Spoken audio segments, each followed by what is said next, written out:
What's up, guys? Welcome back to the channel. Today we are going to talk about the Emotiva TA2 integrated stereo amplifier, preamplifier, power amplifier. You can call this thing a lot of things because it can do a lot of things. I would have given anything to be a part of the meeting the guys at Emotiva must have had when they were designing this thing. I could see it now. The name of the owner of Emotiva is Dan, and I could see him sitting in a room talking to his engineer saying, "Want to make an amp, and I want it to have a lot of features." And the engineers are like, "Yeah, we build amps with a lot of features. We've done that before. We could definitely do it again. What do you want to be different on this one?" And Dan said, "I want it to have more power, 130 watts by 2 at 8 ohms, 200 by 4. And the engineers probably went, "Okay." He said, "I want it to have dedicated subwoofer output and pre-outputs." Engineers probably went, "Okay." He said, "I want it to have an FM tuner. I want it to have 4 digital inputs. I want it to have analog outputs and phono inputs." Engineers went, "Okay, we could do that." "Well, what else do you want, Dan?" And Dan probably said, "I want it to have high pass bass management to the main speakers, whether it's the pre-outs or the speaker terminals." Engineers were probably like, "Okay, Dan, you're getting kind of crazy. Is there anything else you want?" Then Dan probably said, "Yeah, I also want a filtered subwoofer output so the customer can have a perfect crossover point for their subwoofer, just full onboard bass management." And the engineers probably went, "What are you trying to sell this thing for?" And Dan said, "Under $1,000." And they were probably not too happy because that's a lot of features jam-packed into an amplifier. This is a class leading level feature set, guys. Let me take you through it. I'll throw the main specs on screen so you guys can check that out. I'll tell you about the standout features that I think are super cool. I'll tell you what the amp sounds like, how I paired it with other speakers, what my experience was, and things like that. So, a lot of amps have some of these features. I've yet to come across an amp in this price category or higher that has all of them. Now, I don't use all of these features. Personally, I don't use the FM tuner. I don't use the phono and things like that. But digital inputs, I definitely use those. Analog inputs, I definitely use those. Subwoofer outputs, you kidding me? Nemo propaganda, guys. I review more subwoofers than anyone else on YouTube. I absolutely use subwoofer outputs. Whether it be pre-out or the dedicated sub-out, I used both. Home theater bypass. I like this feature a lot, even though it's not relevant to me. The reason I like it a lot is because between this being an integrated amp, having dedicated pre-outs, and home theater bypass, that means this thing is damn near future-proof. This can stay with you on your audio journey no matter what direction you go in. Let's say, for example, you buy this integrated amp to play centerpiece in your home stereo, and a year or two later you get some big, heavy, hard to drive speakers, and you don't really need more power, but you're like, what, I know Emotiva makes a big bad power amplifier, and I want to run that thing. So you'd use your preamps to that power amp, and this would turn into a preamp, right? And it's going to stay with you. All those features you love about the TA2 are going to stay with you. So that's one way you can use it, but that's not super unique. A lot of amps have that. Okay, what about the home theater bypass? That allows you to take your stereo journey in a whole other direction. Let's say, again, you start with the Emotiva TA2.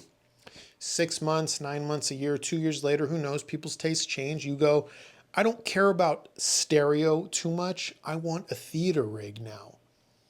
But I want to use this thing somehow." You totally can. Using the home theater bypass allows you to turn this into a power amplifier so you can still reap the benefits of the power section that this amplifier has, meaning you can get like an awesome home theater processor. Emotiva makes those too.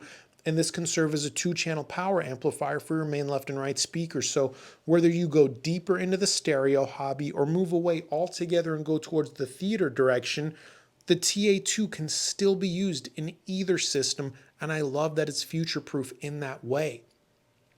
Now, there's a couple of other standout features that I think are super cool. And by the way, the pre-outs paired with the home theater bypass at the same time, that's what I haven't seen. I've seen other amps that have home theater bypass. I've seen other integrated amps have pre-outs. Those aren't the most uncommon features on their own. You generally don't see both on an integrated amplifier that's under $1,000. Super cool that they did that.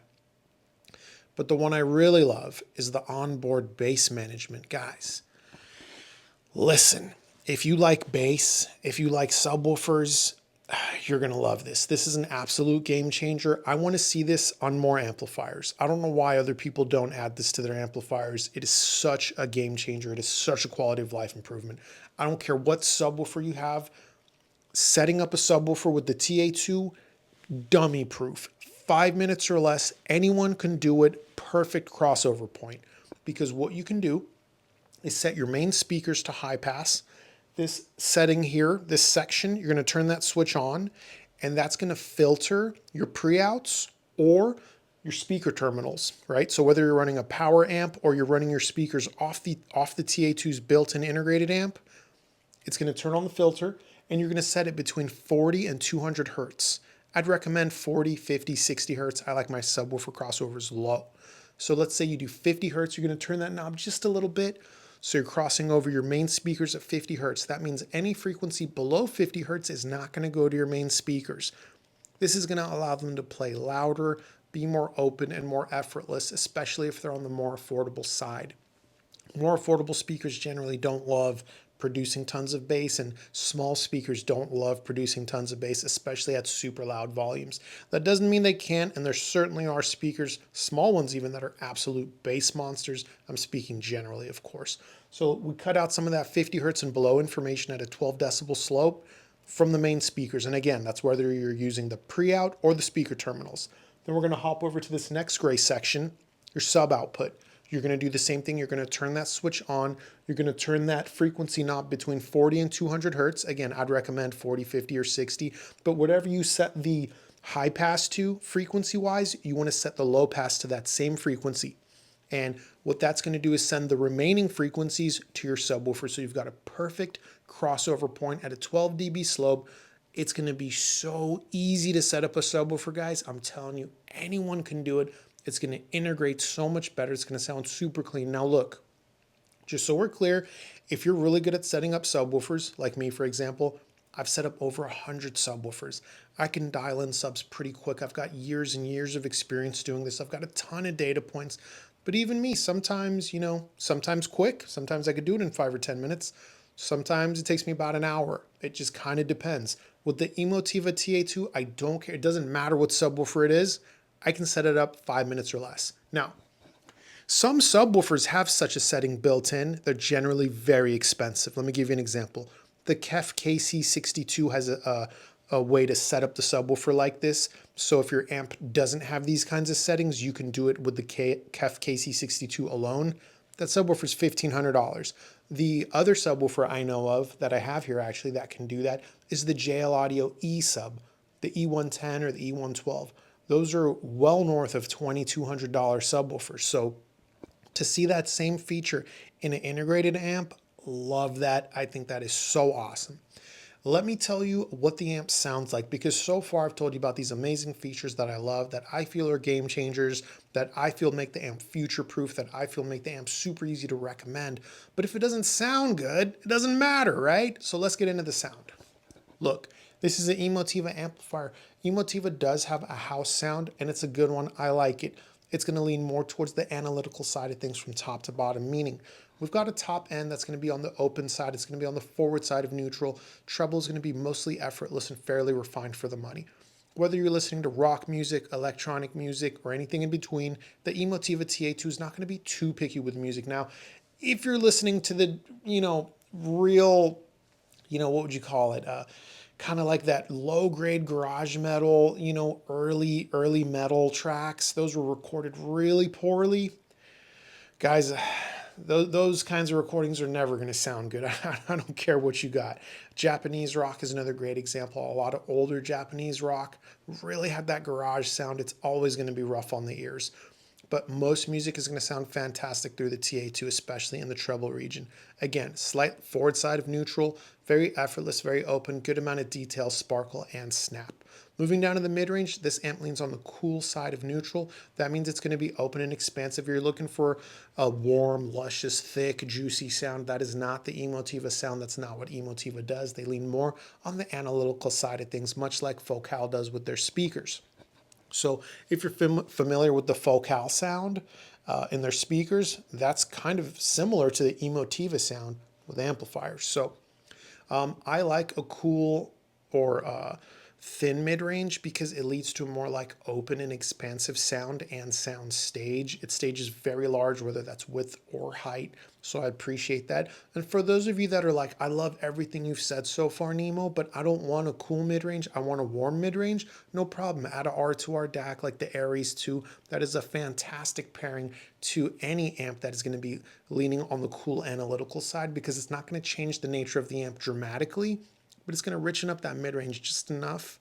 You're going to get a lot of joy out of it. That's what I run personally because my Kinky Studio separates, right? This preamp, the mono blocks below it, they're about $6,000, and their sound is actually very similar to the Emotiva sound.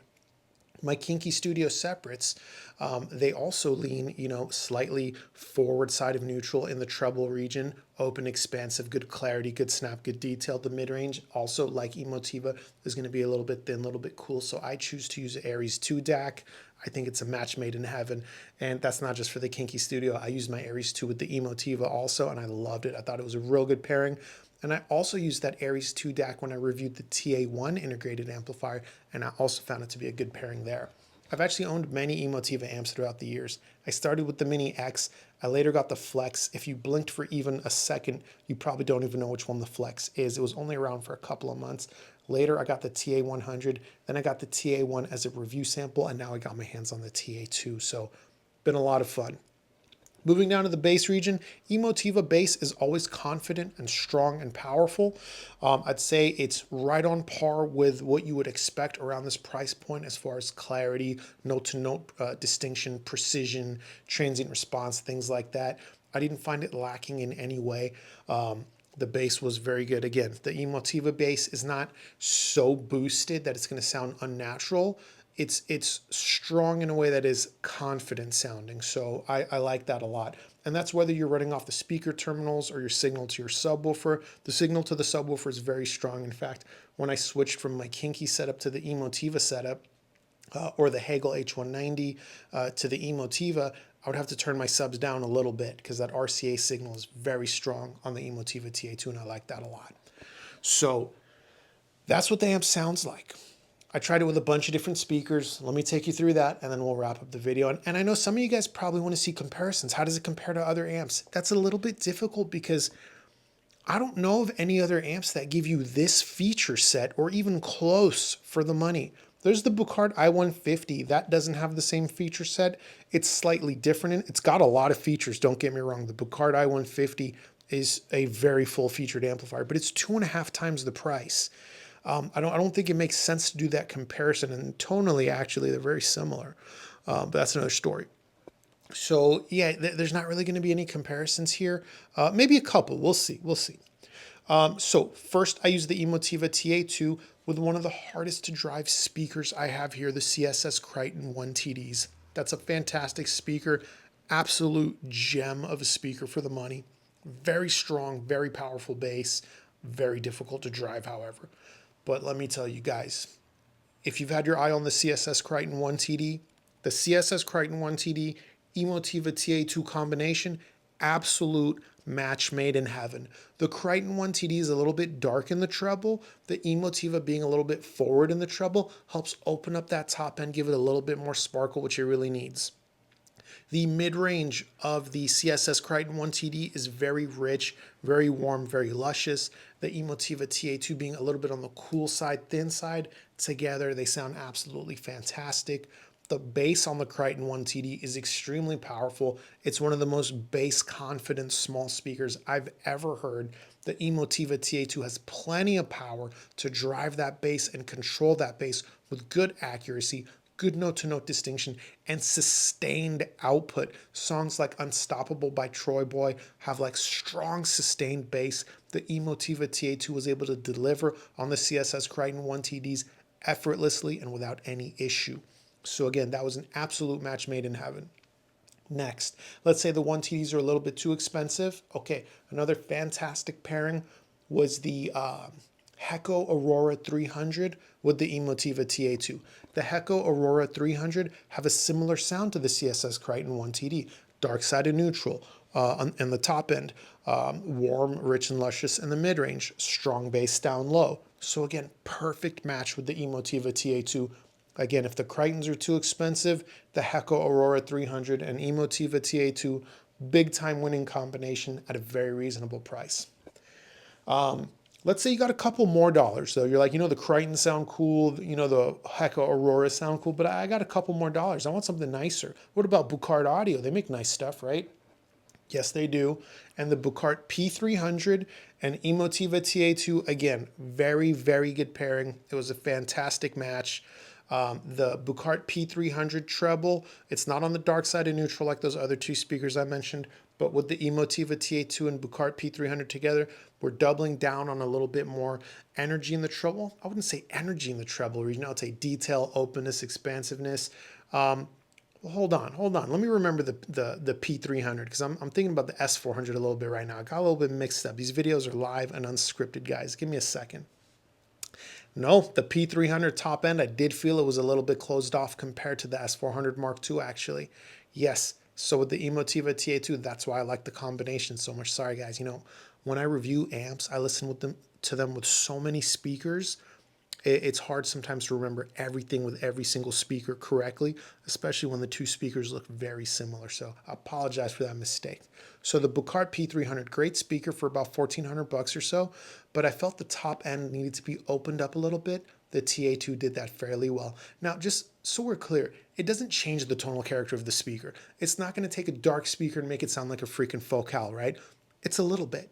It's a little bit in the right direction though, so it sounds very nice and very pleasing to the ears. Moving down to the mid-range, it's a Bucart speaker, the P300. It's got a warm mid-range paired with the Emotiva TA2's cool analytical mid-range. Nice combination. Bucart P300, again, a bass monster. Emotiva TA2 had no problem delivering good amount of power to control the cone and the driver. Absolutely fantastic. Once you get into a more expensive speaker like Bucart S400 Mark II, Dynaudio Special 40, those are also good matches tonally for the Emotiva TA2. But I feel like at that point, we're a little bit mismatched on price. It doesn't mean you can't do it. S400 Mark II and Emotiva TA2 sound fantastic. I would say for it to be a good pairing, you could start that way, and then maybe you add an Aries 2 DAC into the chain, and then you got a really good combination. It's not needed, that Aries DAC, but it ties everything together. Anyway, look, I've told you about the feature set. I've told you how I feel this amp is future proof. I love that high pass, low pass filter set that's built in. I told you what it sounds like, how it pairs with speakers, all those winning combinations. ELAC UBR62 was another winning combination, by the way. I also did pair the Emotiva TA2 to brighter, more analytical speakers like Focal Aria 906s. In that scenario, what you're doing is doubling down on the same sound, so you're more analytical, more energetic, more open, more detailed, more cool, more lean in the mid-range, and so on. I personally like that sound. I would probably be a little cautious recommending it too much because some may feel like it's too much of a good thing. But personally, I don't mind analytical amps paired with analytical speakers, but that's just my taste. I'm a bit of an oddball because I also like warm speakers too. Anyways, I digress. How does the amp compare to other amps? That's the hardest part of this video because it's pretty much without equal in this price category. What I can tell you is it's definitely going to just beat any AVR. That's just without a doubt. The Iota VX SA3 is a great integrated amp, but that competes more with Emotiva's TA1. That's much more affordable. And the Iota VX SA3 doesn't have anywhere near the power or feature set the TA2 has. Not at all. So I'm going to go ahead and say there's no real comparison to be done here because there is nothing to compare the Emotiva TA2 against, at least not at the time of this filming. I would say this amp is without equal. I would say it's a game changer in this price category. I definitely recommend it.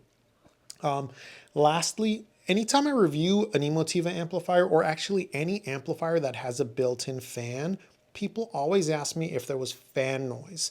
So I've owned a ton of Emotiva amps and they've all been the same, whether it was the Mini X, the Flex, the TA100, the TA1, or this TA2. Emotiva amps are all Emotiva's fans, sorry, they're all temperature dependent, meaning they're usually off. They only turn on if you have the amp in like a very enclosed space, pushing it really hard, and it gets super hot and that fan needs to turn on. Then it'll turn on. But of the 5 Emotiva amps I've had, I've never had a fan turn on. So as far as fan noise, I've never heard it because I've never gotten them that hot. And I push my amps fairly hard, guys. Sometimes I do like to listen fairly loud. I leave my amps on all the time. I never turn them off. Fan never came on for me. So that's that. You know what I'm saying? Any questions? This YouTube channel does have a free Discord. For those of you wondering about my air conditioner, it is still broken. For those of you wondering about the rat in my ceiling, we still haven't found him. But more to come. I'll provide more updates on that kind of stuff, the trials and tribulations of my life, quality problems, no doubt. Yeah, guys, I think I've told you as much as I wanted to tell you about the TA2. Fantastic offering, big winner, without equal, future proof. I really can't say enough good things about it, and I really mean that. Very rarely do I get this excited about a product that is so much cheaper than what I commonly use. Like my preamp and monoblock power amps are $6,000 together.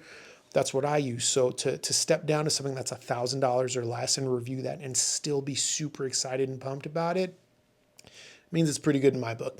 All right, guys, until next time, later.